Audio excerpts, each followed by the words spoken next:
Today, I am speaking with Melissa, who is a speaker and writer.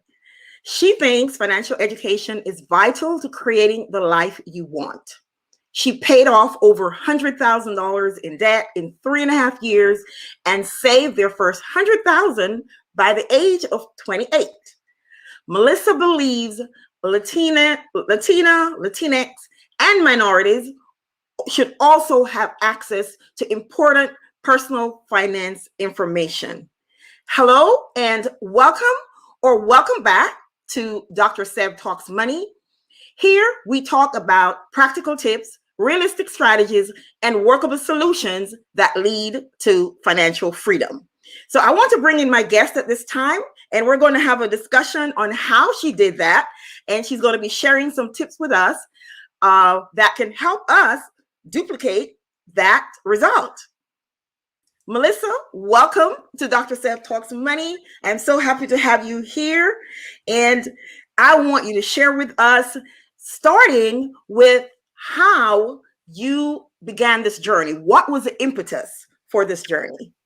Hi, everyone. Thank you, Dr. Sev, so much for inviting me to be on your show and speak to your audience and to you.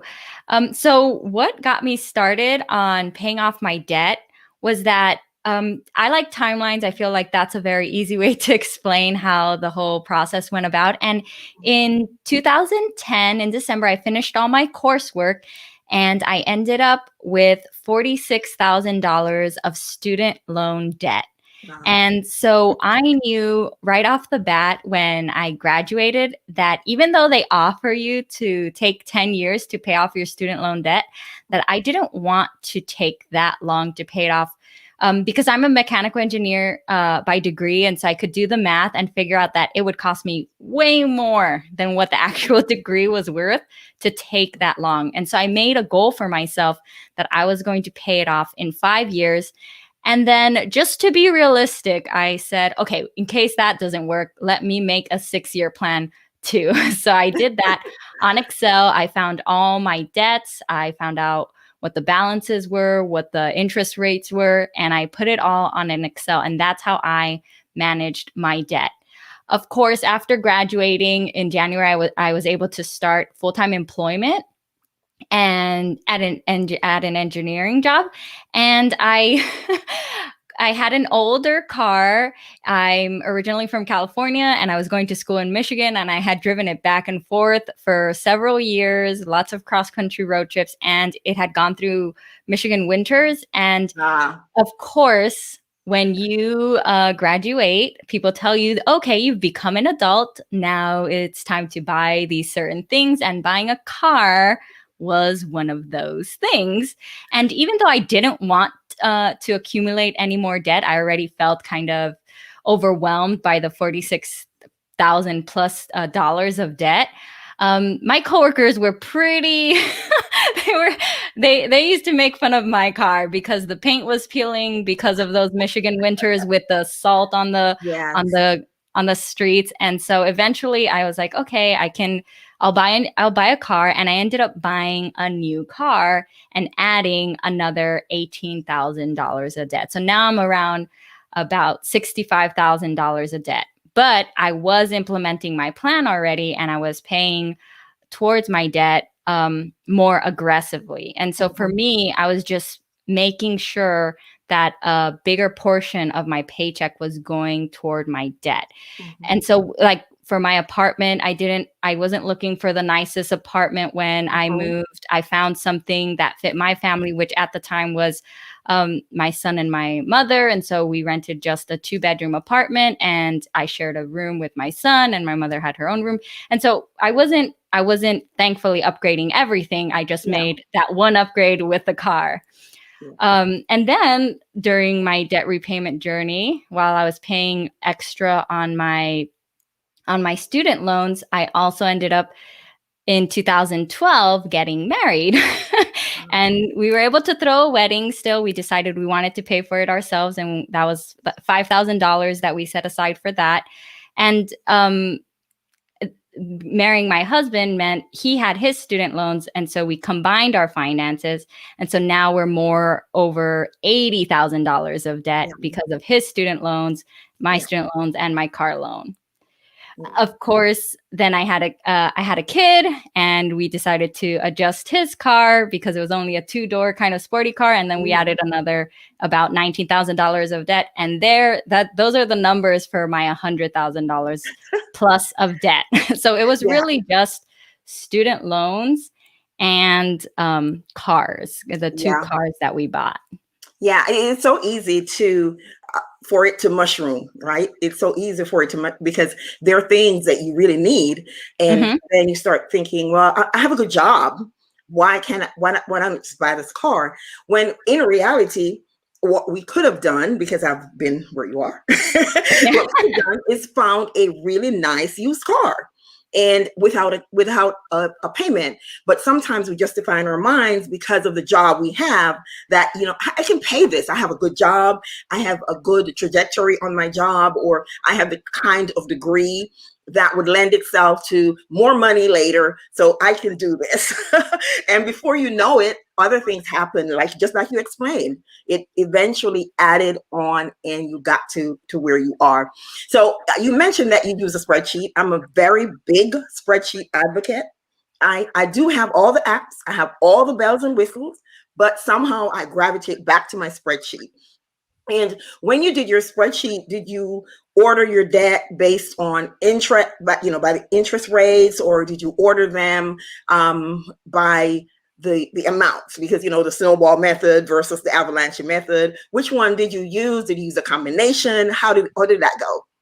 Yes. So honestly, back then, I didn't know about the avalanche method, and I didn't know about the snowball method. So I didn't know the methods that were those separate two methods. And what I ended up doing was I really just, I had all the information. I had the balances, and I had the interest rates, and I had, who the payment was going to. And what I just, by, I guess, accident, I ended up using a mix of both. So I knew that I had a $10,000 loan with 10% on it. And I just knew that one was the one that was causing me the most pain. And so, it had the biggest, it was accumulating the interest the worst. And so I knew that was the one that I was going to focus on the most. But I also had a loan that was about $1,200. And so that was the lowest one. And so I kind of, even though I focused more on the one with the highest interest rate, the $10,000 loan, every once in a while, I was kind of like, oh, well, this one's almost paid off, so I'm going to put a little extra on that one too. And so I kind of was ping-ponging back and forth because I didn't know about these actual methods and processes, but I did essentially apply them, because once I finished paying off one completely, I did roll that over. So I knew that, let's say my budget, I think it was around $800 that I was putting towards my debt, $800 up to $1,000 that I was putting towards my debt. I knew that's how much I wanted to put every month. And so as soon as I paid off one of them, I rolled the rest over, because I wanted to continue keeping that number in my budget and pushing it through. So it was really funny. I learned about those kind of later in the process.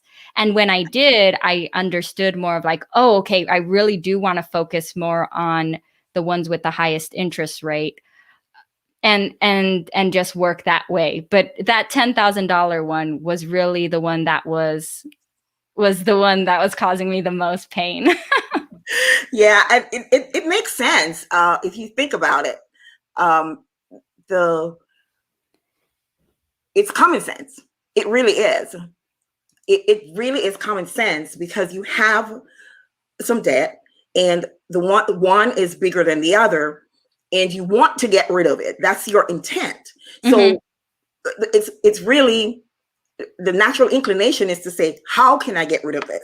And focusing on the smaller one, getting that out of the way, and maybe, you get a sense of relief, because that's how I attacked my student loans. I had a small one, and I paid just over the minimum. I made sure that I paid enough to not have interest accrue on those other ones. And the one, I focused on that. And when I paid that off, it was just such a relief because I was done with one of my student loans. And then I could use that money. And so it's really common sense and it's very doable. And that's what I want people to hear from this conversation, is that it's very doable. I don't want you to get frustrated by the fact that you have student loans. I hear people talk all the time about their student loans and how they don't feel like they can pay it off, but it's very doable because you just need to put a plan in place, put a strategy in place. My motto is, with a plan, anything is possible.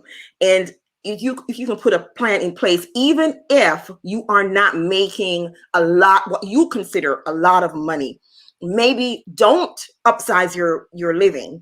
Just like you said, you didn't upsize your standard of living. The only thing you did was got a car and then, your husband's car, but you didn't upsize your living because you were making good money from being an engineer.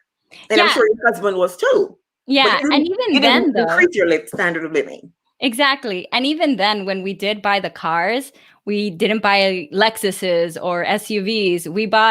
I bought a, a Toyota Corolla. So, like the smallest, cheapest car, even though it was new, because I really didn't want to add more debt onto my plate, I looked for the, what's going to get me from point A to point B. And that's good enough. I don't need any other kind of bells and whistles. Yeah. Because really, that's all a car is. I bought one new car in my life,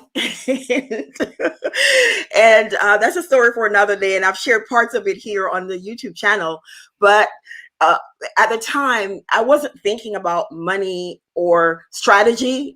There was something else driving that decision.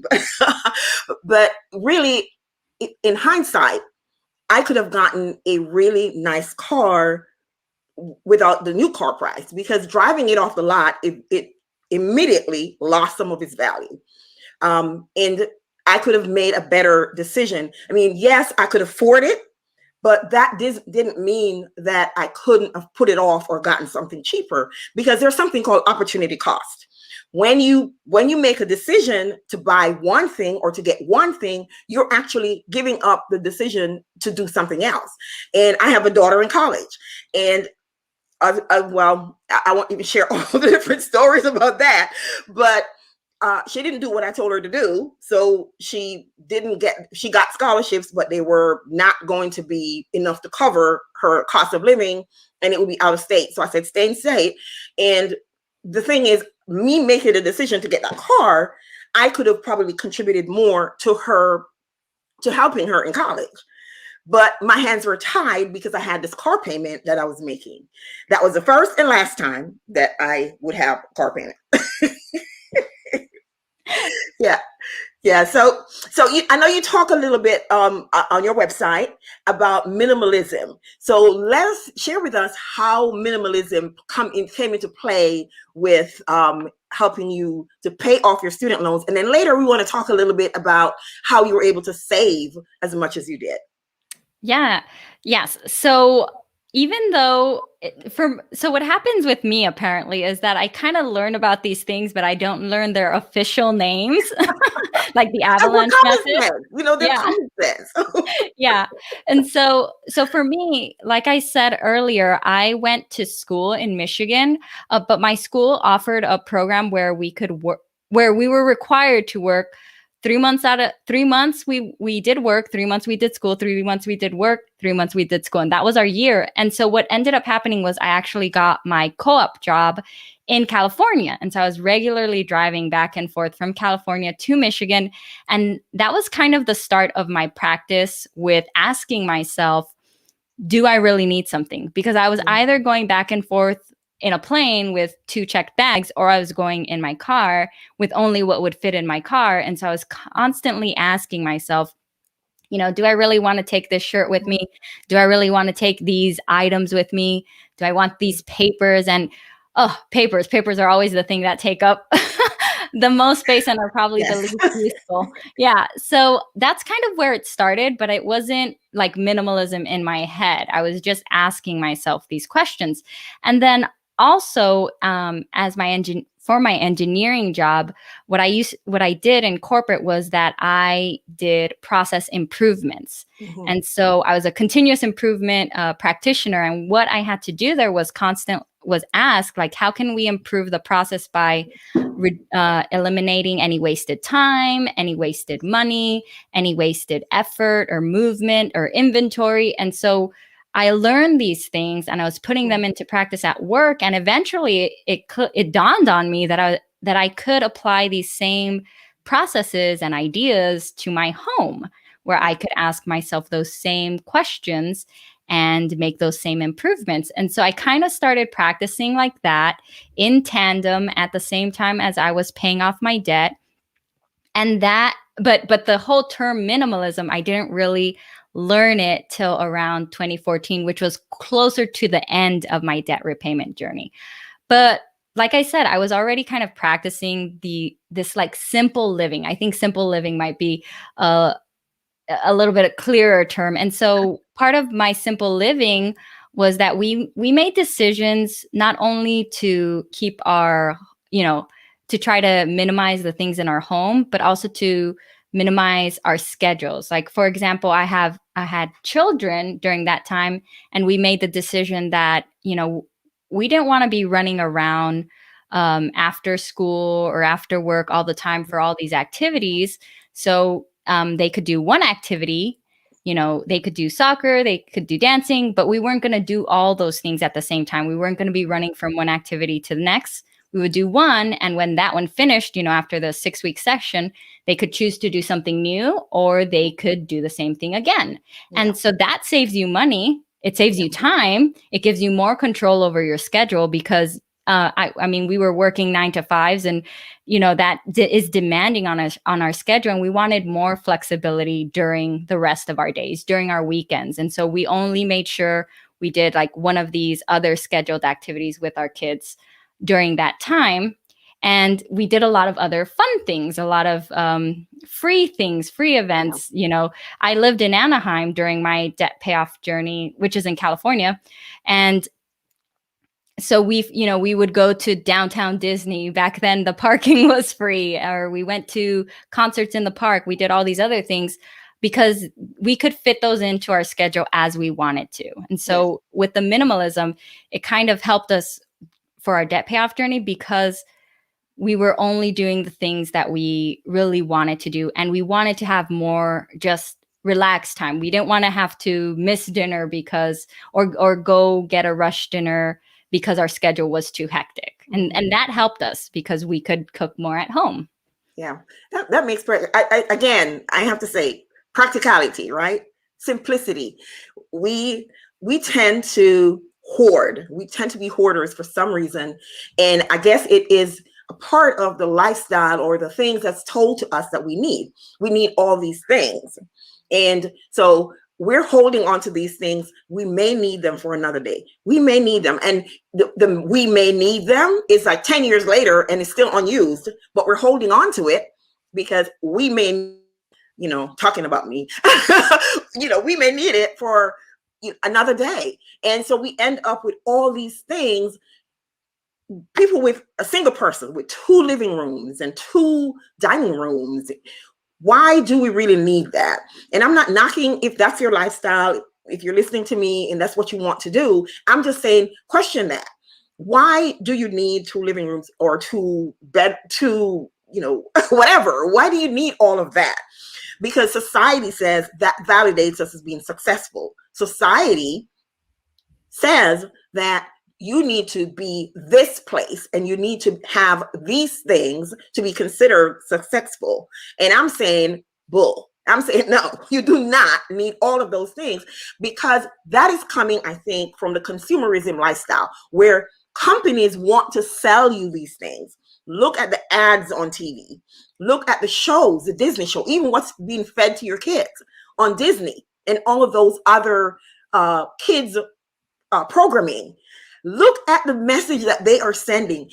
Billions of dollars, and I'm talking billions with a B, is spent on advertising to our kids to tell them they need all these things. When you buy things for your kids, look at what they play with, the boxes.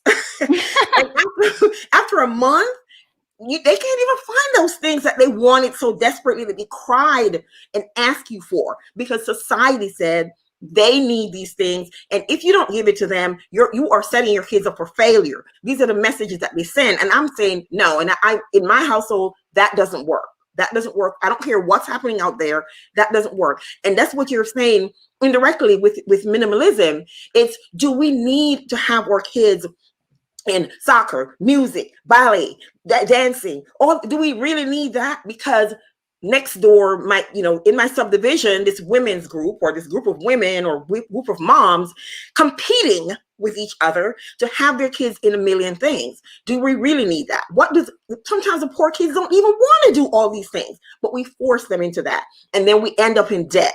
And before you know it, you think that that family that's down the street, that living in that big house with all the things they're doing, you see their car being hauled off. You see, their house being foreclosed, because they are living or trying to live this life that's being perpetuated on them to say this is success. And I think minimalism, having that mindset, even if you don't call it that, having that mindset, I think, will save you money. So if somebody's listening to us and you are wanting to pay down your debt, maybe it's time to move to another neighborhood. Nothing wrong with that. Where I live, I shared here on the YouTube before, where I live, people talked about me because of where I'm living. And, I'm not trying to tell my business, but I make 6 figures, and they're thinking, why are you living there? Well, because I have a goal. And since you don't pay my bills, you have no say in my goal and what I'm doing. But anyway, so, you make choices based on what it is that you want to do. And unless somebody is going to help you pay your bill, simplify, get rid of all those things. Go to a 1-bedroom apartment if that's what it takes to be able to pay off your bills. But, that is, I'm passionate about this. So I'll get on a soapbox. So let me let you share some more. Let me let you share some more. So can you share with us some keys that we can take away from maybe minimalism and your debt-free journey? And we still haven't talked about savings, but we'll get to that. But can you share some keys with us on outside of what we talked about that someone can take away from here as to how to approach their debt-free journey and minimalism? Yes. And so the biggest thing, I think, is being ready to ask yourself these questions and then being honest with yourself, because what you're trying to understand is what is working for you. And so one of the questions in minimalism or in personal finance is going to be, is this bringing me value? Like, do I actually use this? Or do I enjoy it in some way? Does it serve a purpose? Like those 3 questions, they're kind of synonymous. They're asking the same idea, but it's 3 different questions that you're asking yourself. And you can apply those questions to your stuff to kind of help simplify your home, or to your budget. You're going to be asking, am I actually using this subscription? Or when I buy this food, do I actually eat it, or am I throwing it in the garbage 2 weeks later?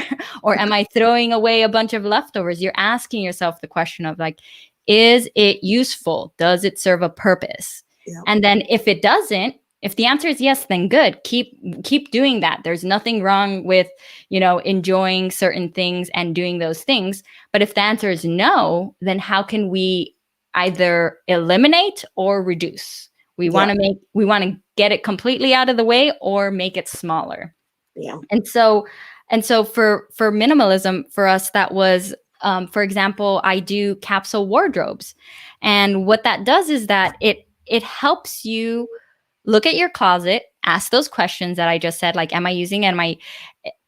Is it useful? Do I like it? Does it fit me? And after you ask those questions, you keep only the yeses and maybe even some maybes in case you don't know why you're not wearing something, but then you let go of the no's. And that actually makes you use more items. You actually get more of your closet back because you can reach more things. And so that's one of the keys with minimalism and these questions, no matter whether you apply them to finances or not, is that you're actually eliminating obstacles that are getting in the way of doing what you really want to do. So like, let's say you want to host your friends at your home, and most people want to completely clean their whole house before they have anyone over. And yeah, you do it sometimes, you clean the whole house, you have friends over. But then other times you feel overwhelmed by having to do that whole process, and you decide, no, never mind, I'm not going to have people over. And, instead we'll go somewhere else where you're going to spend more money instead of having them at your house.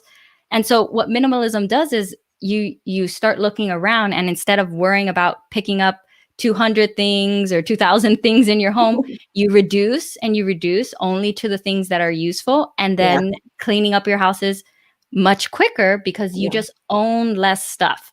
And that's the thing I think a lot of people get confused, is that they think organizing is going to like solve their problem. Oh, maybe if we just buy more shelving or, make it look neater, then it won't be a problem. Put on there, right? Yeah.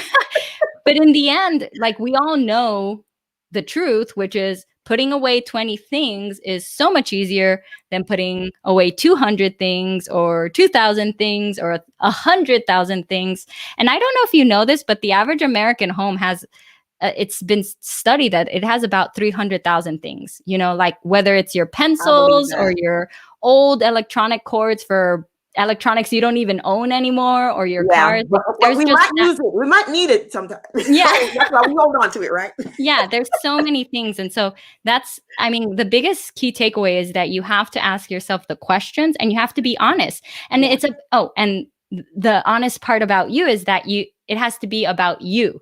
It's not about whether something is useful to somebody else, are you using it? Just because something is useful in general doesn't mean you're making use of it. Just because other people have a bunch of car things because they know how to tear open cars and fix cars doesn't mean they'd be useful to you if they were in your house. If you don't use them, they're not useful to you, so you should let them go. You should pass them on to those people who will use them. Yes, that's why I like freecycle.org. I'm not being paid to sponsor. No, yeah. I like freecycle.org because you pass on things. There are people who need stuff. I've given away bedroom sets, all kinds of things. Steve Jobs, I think it was Steve Jobs, that his wardrobe consisted of a black t-shirt and jeans. And so it took away from making a decision every morning, what am I going to wear? You have just a few basic pieces and you mix and match. And that takes away, you'd be surprised. I've been trying to teach my daughter to time yourself to see how much time it takes when you are trying to get ready and you're on the phone. You would be surprised how much time certain things take from you because you do it so spontaneously. And making a decision about the things to wear, I'm like, you need to do that from the night before. Decides, lay your stuff out. When in the morning you're standing in front of the closet and you're saying, oh, I want to wear this. And 30 minutes has passed and you are still making a decision about what to wear. And that happens. So yes, I think minimalism or simple living, whichever we want to call it, helps to minimize that. Because now you have maybe some basic colors that you have or basic pieces. And this is what I'm going to be wearing for the week or whatever. So we can take a lesson from Steve Jobs. And I think also the guy from Facebook, I cannot think of his name right now. They wear uniforms. Mark Zuckerberg? Yes, Mark Zuckerberg. He also does follow that same thought process. He just wears, the same color t-shirt, the same color, same jeans. And that's basically what they wear. That's like their uniform. And so that gives them time to make other more important decisions. What is clothes really? And shoes. And I know I'm probably going to sound judgmental here, but I never understand people who have clothes with tags in their closet, but they're still shopping every week. That, to me, I'm not a psychologist, but I think there is something there. There's something they're trying to satisfy, and the clothes is not doing it. And so they're constantly shopping and shopping. Some of them are in debt and they still shop because there is something there. It's not the clothes. It's something that they're trying to fill on the inside. So I suggest therapy. Yeah. Yeah, it might be cheaper in the long run. But I mean, even with the uniforms, and I think uniforms are a great idea. Like my kids wore uniforms when they were in elementary school, even though the schools didn't have uniform requirements, because it is just easier. It's less stressful. They don't need to worry about deciding, what to wear to look cool at school.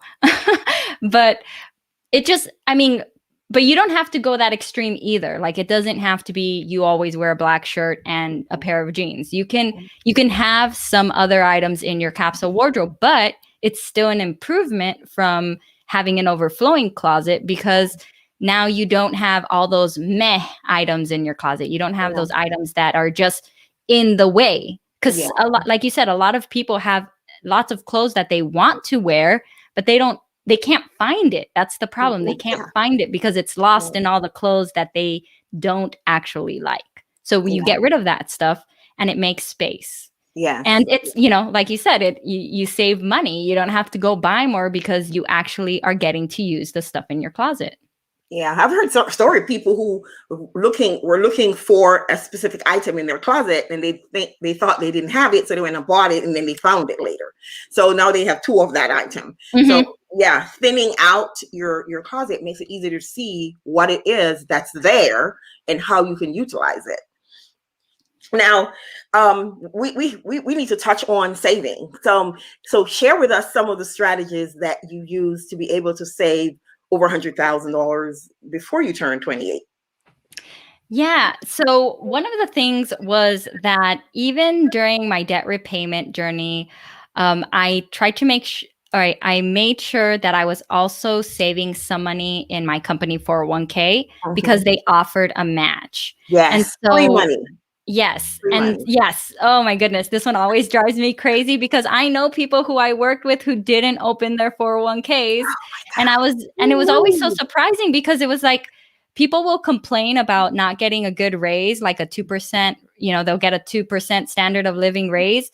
And they'll be like, oh, I wish I got more, but they don't open their 401k. And I was like, you would automatically get a 4% raise if you just open your 401k and contributed what you needed to do for the match. And so that was definitely the start of growing my wealth, was doing that, making sure that I was putting some money aside so that I would get that match. And it's not just free money. Usually matches mean that it's doubling your money right off the bat. So if they match 1%, like let's just say it's $100, you put in $100, they give you $100. So you automatically doubled your money. You have $200 now. And so that was that was a step that I was definitely doing. And like during the debt repayment too, I was making sure that any extra money I got like from tax refunds was going towards that. And so doing those things, getting in that habit during my debt repayment is really kind of what skyrocketed me to that savings goal. Because once we finished paying off all the debt, like I said, we were putting so much money aside for debt repayment. Like it essentially equaled what we paid in rent, which was like $1,200. That once we finished paying off all our debt, we just automatically started saving that. We just rolled it over into savings, into growing that savings. And once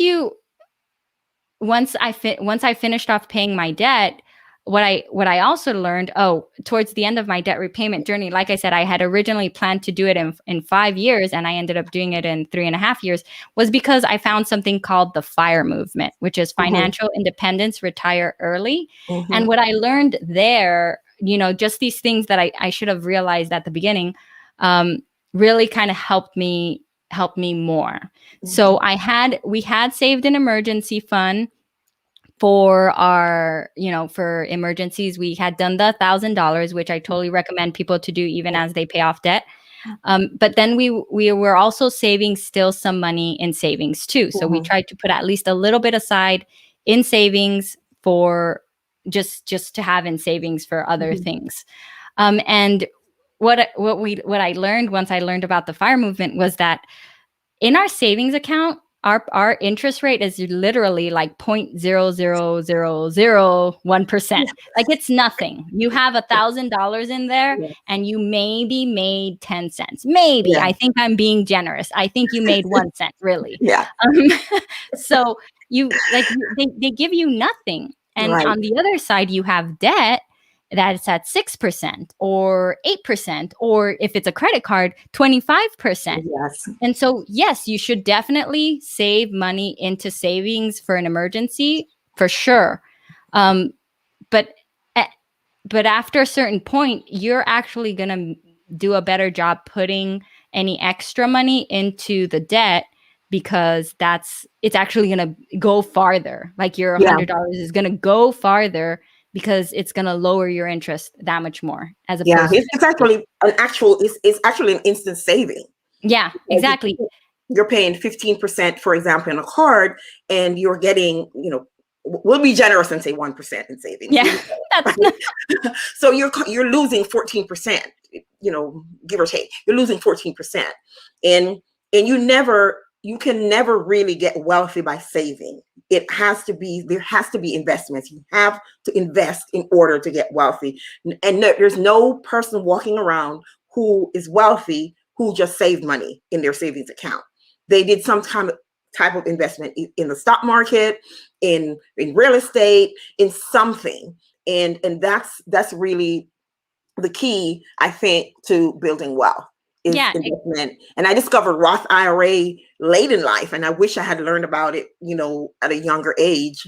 But it's never too late to get, to save with a Roth IRA. And that's a show I'm actually going to be talking about that in a few weeks, talking about ETFs and mutual funds and those sort of things. That's good. Yeah. And it's so true. It's so true because, and that was what we were doing. We were saving in our 401ks, and then we opened up our IRAs. And so again, in the FIRE movement, I learned that it was about taxes. And I feel like that's kind of complicated for a lot of people to understand. But if you look up the Mad Scientist, he explains it really well about how saving into your tax advantage accounts like your 401k or your traditional IRA or your Roth IRA really helps you twofold, because you're actually lowering how much you pay in taxes, which means you essentially have more money to save.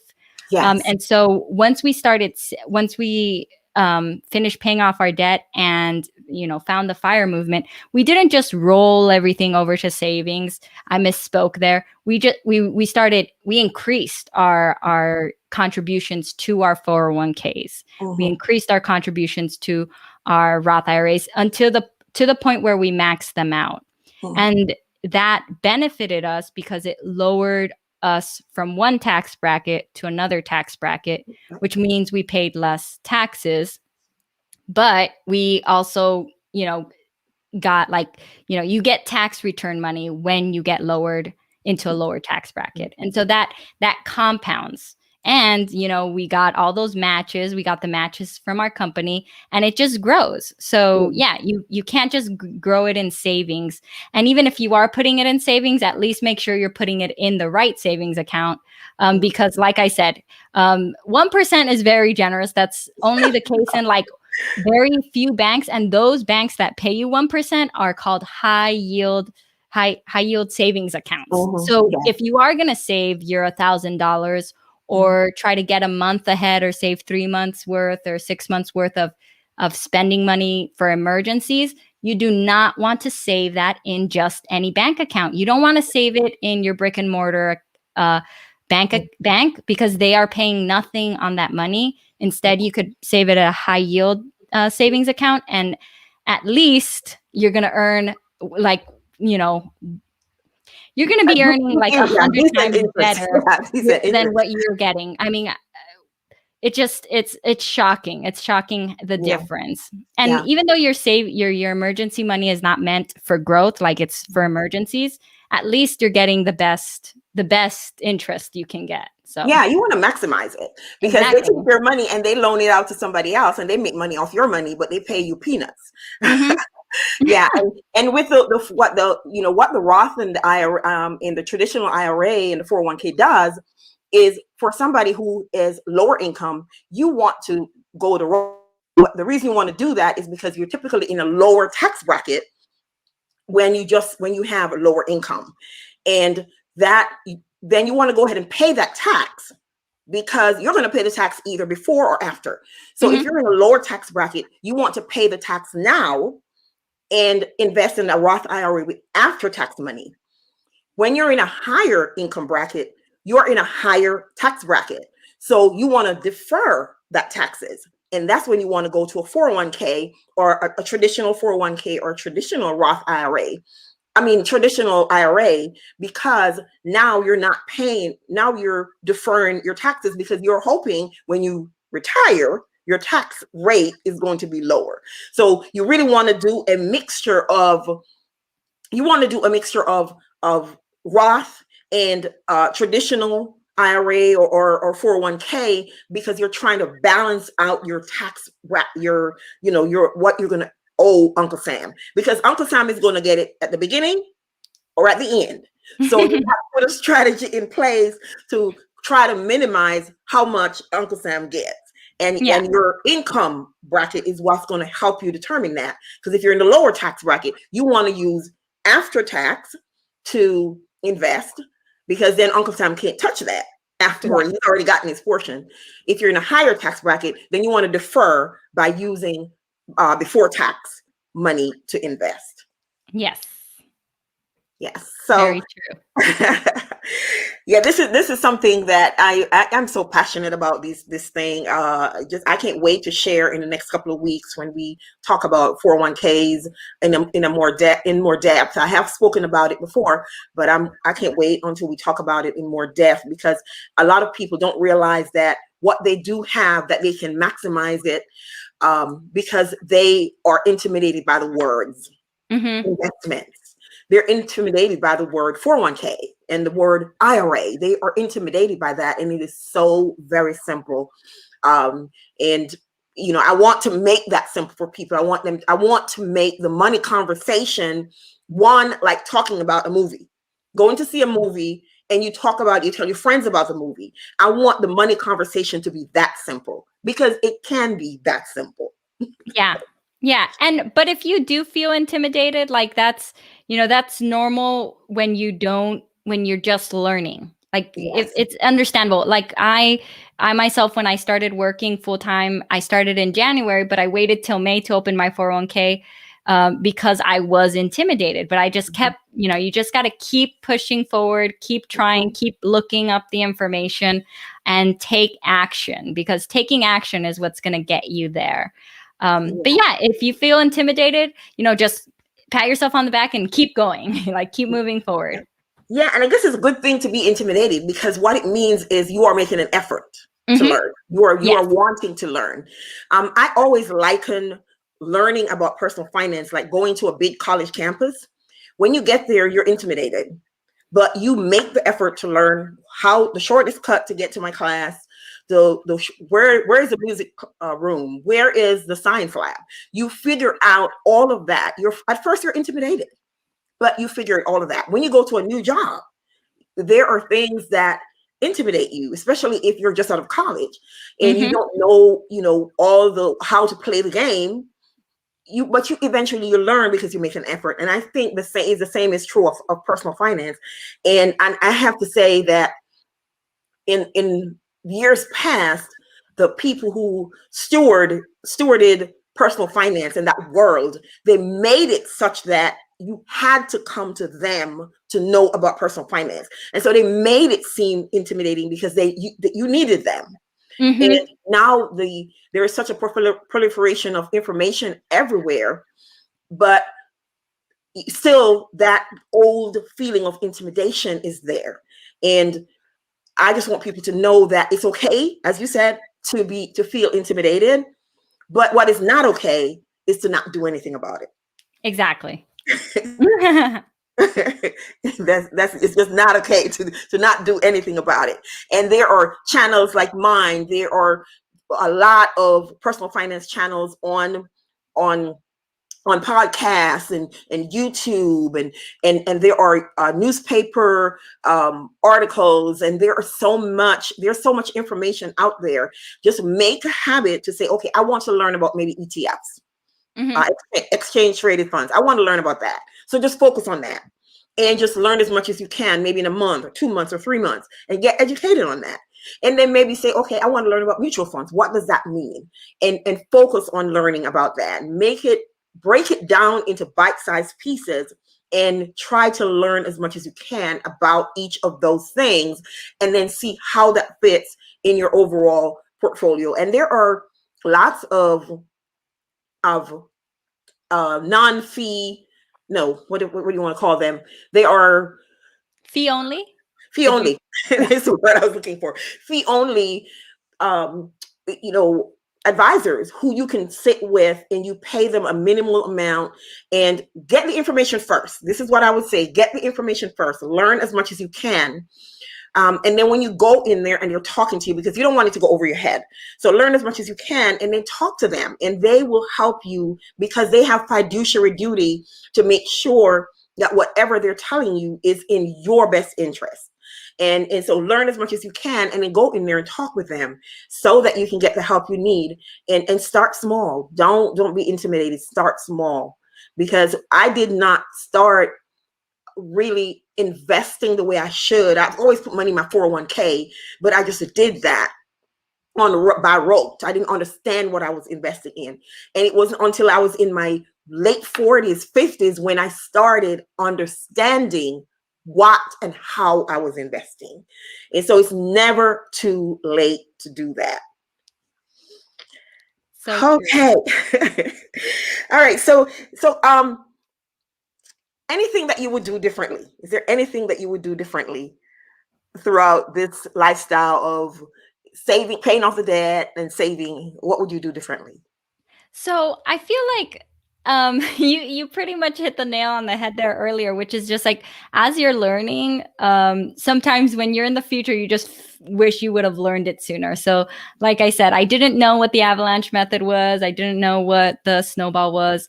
I didn't know that there was banks that paid you, better, and that putting the, holding too much money in a savings account actually hurts you when you have debt, that it's better to take the excess in your savings and put it towards the debt, that you're actually going to get more for your buck there. Yeah.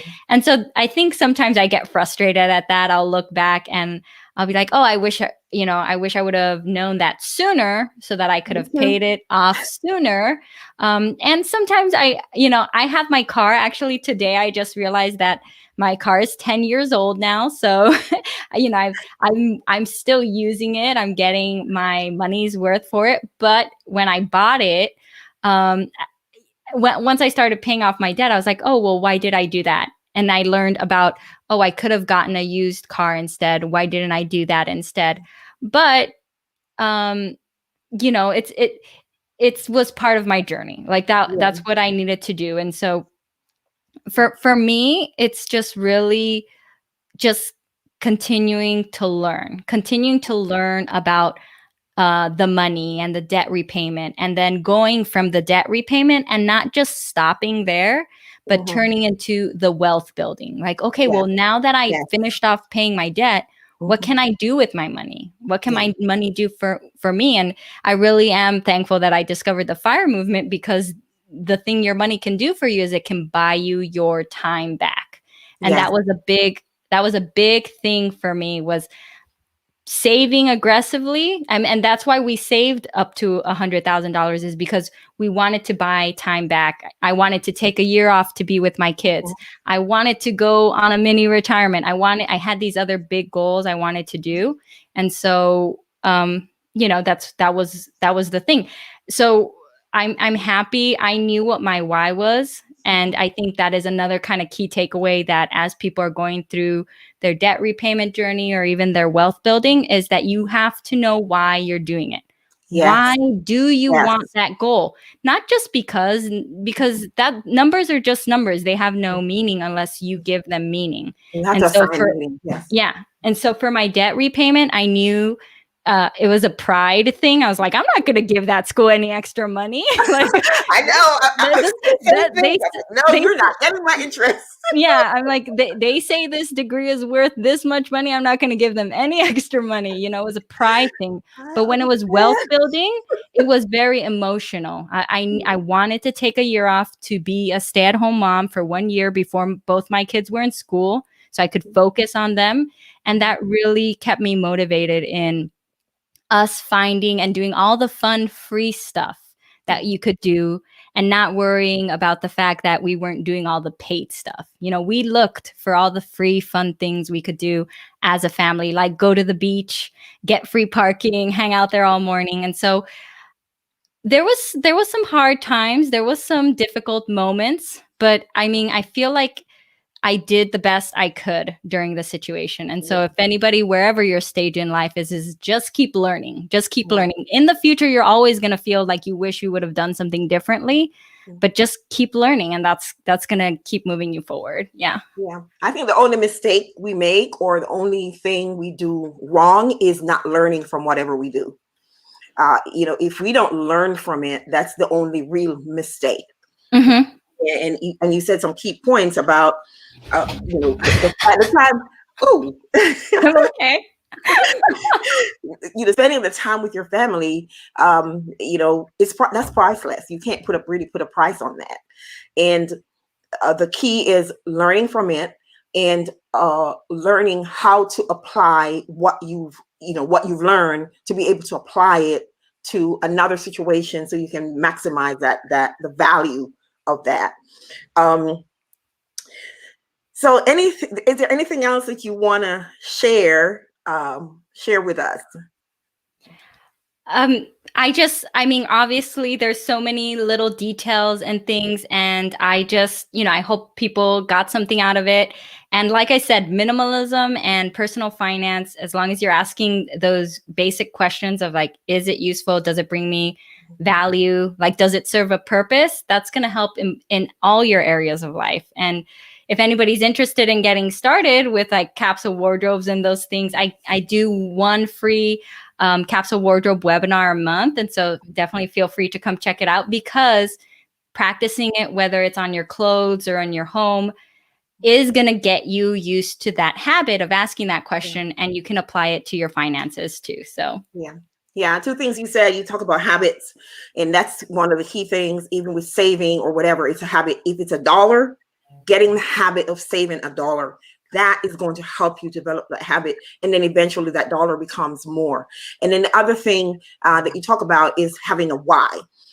You know, I hear people say, oh, I want to have an 800 credit score. But why do you want to have that? Because you really don't need an 800 credit score. But why do you want that? You know, if you're talking about maximizing wealth, then yeah, that makes sense, because you always want to have a good rounded goal for whatever it is that you want to achieve. Because then you can end up back in debt. You can end up back in a place where you don't want to be, because you never had a good goal as to why it is that you want to do these things. So Melissa, thank you so much for sharing with us. And I am going to be sharing your contact information for anybody who would like to get in touch with Melissa. Her website is www.travelingwallet.com. That's travelingwallet.com. Her Twitter is Traveling Wallet. So you can look her up at Traveling Wallet. And then also her Instagram, you can find her at Traveling Wallet Roamer. That's Traveling Wallet Roamer, ROAMER. So thanks again, Melissa, for joining us this afternoon and for sharing with us your debt payoff journey and your savings journey. And for those of you who are going to be watching the replay, I'm going to also link a video. And I always get that turn around. It's going to be on this side. I'm going to be linking a video up here that you can continue to watch about saving, how to save money, and also the value of passive income. can think about what I wanted to say. The value of passive income. So if you take a look at that video that I'm going to be linking up here, you can continue this learning journey. Next week, I'm going to be talking with someone about nonprofits and nonprofit formation. So you don't want to miss that. If you are thinking about forming a nonprofit, you want to join us next week at 7:30 p.m. Eastern Time on Sunday at this same place. And we're going to be sharing about nonprofits. If you have any questions about nonprofits that you want to get answered, you can post it under this video, or you can send me an email at Severine@sevtalksmoney.com. That's Severine@sevtalksmoney.com. You can send me questions about nonprofit, and we'll try to get that answered in the session that we're going to be having next Sunday. You can also go to my website at sevtalksmoney.com if you are interested in one-on-one coaching on setting up a budget, talking about cash flow, how to pay on your credit cards or anything like that. You can go to my website, sevtalksmoney.com, and you can make an appointment with me and we can talk about it there. Until next Sunday at 7:30 p.m., thank you so much, and I will see you then. And I also want to, before I go, I want to acknowledge all of you who showed up and made the chat very, very active. The reason I said that and didn't acknowledge you at first is because I'm going to be sharing this on the podcast, and I didn't want to talk about it. But I want to thank my cousin, Jackie Donaldson, for showing up and supporting. And she said I've already requested Melissa on Instagram. Awesome. Manas, who's joining us all the way from Greece. he said, bro, wrong live stream. That's where we followed Pat Flynn, and we were on his live stream. Bro is one of our words that we use. I also want to thank GTO Helps for joining us here and supporting us.